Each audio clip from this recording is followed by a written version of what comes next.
So I was a really healthy individual, and I felt pretty healthy for the most part. I felt like I was on top of the world and I was doing my thing. I did some chores and then headed off to a pool party.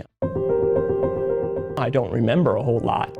The same people I was talking to in the pool found me. I was leaned over in the chair, and I think my vitals were indicating that something major was going on. So they immediately took me to the ground and started CPR.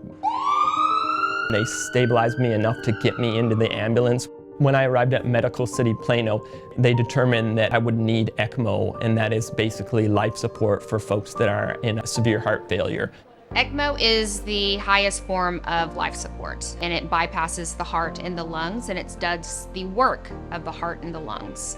Several teams in the hospital get activated at the same time. We meet Plano Fire and Rescue in the ED. We transport the patient to the cath lab, and we put them on ECMO.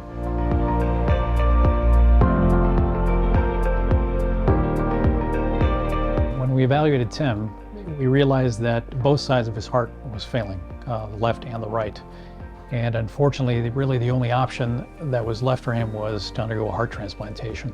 With this clinical scenario, with him being so sick, essentially gave him priority on the wait list. It only took about 11 days for us to be able to find a donor, and actually was able to go home 2 weeks after that. I knew leaving the hospital after the transplant that life would be a little bit difficult.